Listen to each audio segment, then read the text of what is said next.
Well, here we have the last of the old school Cadillacs, the 1993 Cadillac Deville. This Deville series was introduced in 1985, and it was one of the new C bodies that General Motors introduced for that model year, along with the Buick Electra and the Oldsmobile 98.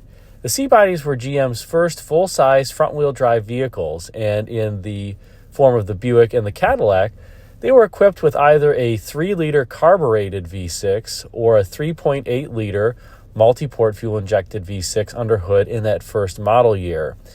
But the Deville got a unique engine to Cadillac, and that was the HT hook and toe or high-tech 4100. You pick what you want the HT to stand for. This engine was introduced in the 1982 model year in the big full-size rear-wheel drive Devilles, as well as the larger Bustleback Seville and the 82 Eldorado. Let's just say that the HT 4100 didn't start off with a great reputation, and it was Cadillac's first aluminum block iron head engine. And yes, I said that right, aluminum block iron head. It really had an aluminum block, an iron head, and an aluminum intake during a time period in which General Motors was trying to eschew gaskets, and as a consequence, they used RTV to seal many different joints. And for those who are aware of metallurgy, having aluminum next to cast iron just is not a great practice. You often get what's called galvanic corrosion. And long story short, those engines became known for not only their relatively low horsepower, which over their lifetime ranged between 125 to 135, depending upon application, equally low torque ratings, which were around 190 to 200 pound-feet. Again, not stellar, especially in the large rear-wheel drive vehicles. And they had low horsepower plus a whole host of issues, mostly intake gasket leaks, as well as head gasket leaks, main bearing knocks, oil pump issues, you name it. Now, I've owned a number of them. I actually own a number of them still. But I would say if you're going to get an HT 4100 equipped Cadillac, get one from the 1985 model year or later. They did make some improvements by that point, and it is a little bit better. In any case, back to this 1993 Deville, this Cadillac was introduced in 1985. And in that year, the Deville was relatively short. It rode atop 110.8-inch wheelbase, just like the other C bodies. And it had an overall length of about 195 inches.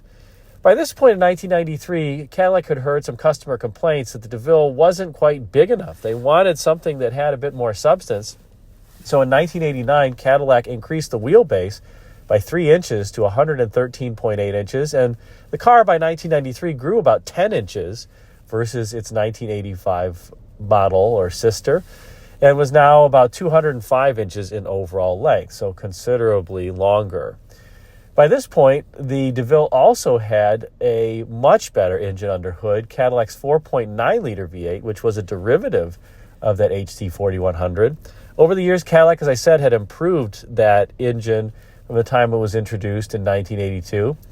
And in 1988, it was enlarged to 4.5 liters and made about 155 horsepower. Then in 1990, the 4.5 got port fuel injection and got another horsepower boost to 180. And then for 1991, Cadillac introduced its 4.9-liter V8 engine, which made 200 horsepower and 275 pound-feet of torque. Doesn't sound like a lot in today's day and age when everything seems to make 400 horsepower. But 200 horsepower and cracking that mark back in the early 90s really was quite a feat. And beyond the horsepower, it was really the torque of these engines that was just awesome. If you've driven one, you know that they feel sprightly. They do wheeze a little bit once you get north of 4,000 RPM, and they have about a 5,000 RPM redline. But around town, the mid-range punch is just awesome, or the punch off of a stoplight. And they sound pretty good as well. The 4.9s in these were, as I said, much better engines in addition to having more horsepower. They did have multi-port fuel injection, as I mentioned, and they had largely cured the head gasket and intake gasket issues. There were still some issues associated with these 4.9s. Some of them had a number 1 cylinder main bearing knock, which is somewhat benign. You just have to make sure that you continue changing the oil. And in general, I would try to stay away from one that has that. listen for if you hear anything when the car is driving, particularly when warm, kind of a clunking sound coming from the engine. And they also had some fuel injector issues that then led to clogged EGR passages in the intake because the car was running rich and poor fuel economy. And the water pumps are probably the worst job on these things ever. I think they've got about 15 different types of bolts on them and nuts, everything from Torx head to regular head. It's kind of a crazy thing.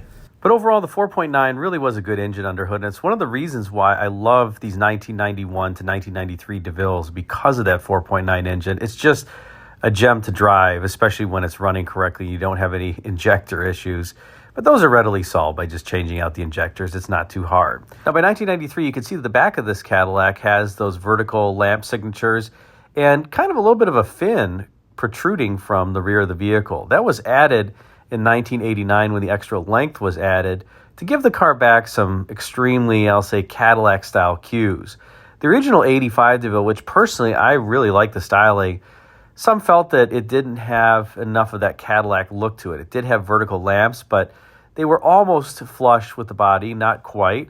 And so this Deville, by 1993, largely because of the 89 refresh, got back some of that historical Cadillac design signatures. With respect to the styling, this Deville also got a grille similar to the Cadillac Voyage concept car, which I think is one of the best Cadillac concept cars ever done by Jerry Brockstein and his team. Just an awesome looking vehicle, still looks futuristic all these years later, and it was introduced in the late 1980s on the auto show circuit. But that grille got pulled from the Voyage onto this Deville around 1991, and I think improved the look over the 1990 model.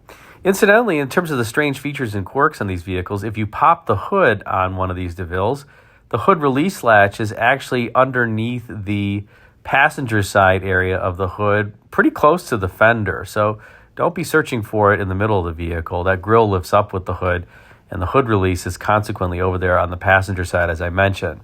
Another strange feature of these is that they actually have plastic front fenders. Yes, I said that right. Plastic front fenders on these Cadillac Devilles. Cadillac was going through some lightweighting during these years, and it was felt that not only could they save a bit of tooling costs by going to plastic, but also save a bit of weight. And so the fenders on these Devilles are not metal. They were when the car originally came out in 1995, but by 1993, they were no longer metal. If you take a look at the top of the fender in this picture, you'll see 3 little bumps on either fender, and those are the fiber optic indicators that Cadillac had employed for a number of years. That helps the driver ensure that the turn signals are working, the low beam headlights as well as the bright lights. There were also fiber optic indicators in the headliner that a driver could see in the rearview mirror that would indicate if the tail lights were working. As we turn to the interior of the Deville, we again have kind of the last era of this old school Cadillac interior with these poofy bench seats and soft touch materials in many places. The dash kind of harkens back to the 1974 dash that had that 2-tiered structure, although it's not just the warning lights in the upper tier. In this case, there's also the speedometer. And it does have an interesting driver-centric concept that perhaps harkens back to the 71 to 73 Cadillacs as well in its inspiration, as some of the controls wrap around the driver, as you can see there. Here we have a closer view of the instrument cluster. Notice this has the digital cluster. There was a standard analog cluster with a horizontal speedometer and really idiot lights, and that was about it. This is the digital cluster. On the left there, you see an E/M button. That changes the units from English to metric, if you like, and it also changes the units on the climate control, as well as the fuel data center. The fuel data center at bottom left, the climate control at bottom right. If you look at the controls at bottom left, you have the Twilight Sentinel thumb wheel there. That was a feature that automatically turned on the headlamps, and then you could vary the amount of time in terms of the delay to turn it off. Then you have the headlamp switch beneath that. Then the fuel data center, which was actually pretty advanced for the time. It showed you the amount of fuel used, your instant and average fuel economy, and the range that was left, as well as the gallons that were in the tank. Then over to the right, you have the climate control, which has an interesting feature too. These vehicles have a full onboard diagnostic display, which you access through the climate control by simultaneously depressing the off and warmer buttons and holding them for about 3 seconds. When you do that, the service soon and service now lights will come on the instrument cluster, and the computer enters diagnostic mode, and you can step through any one of the engine sensors that are under hood and see what the readings are for them. And you can execute a number of manual overrides, everything from shutting down individual injectors to see if you have a dripping fuel injector, to forcing the transmission to go into overdrive or lockup, to turning on the fans and checking the fan controller. It's really a great setup. I love that about these vehicles. It would continue on in Cadillacs for a few more years before that feature would be pulled out. And then to the right of the climate control, you have the cruise control on-off switch. You would have to flip this switch to the right.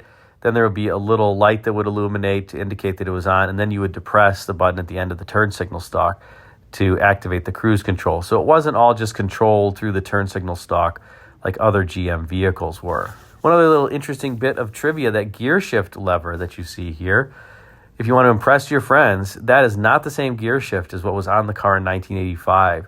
When the car came out in 1985, the gear shift lever looked similar, but it was stubbier and a bit more curved. By this point, it was longer and straighter, and I'm sure that that was a fact that you definitely wanted to know. I think GM changed it relatively quickly because the gear shift, when it was in drive, would kind of interfere with your hand depressing the buttons on the climate control panel. But by making it longer, it got rid of the issue of the end knob interfering with your fingers and trying to use the control.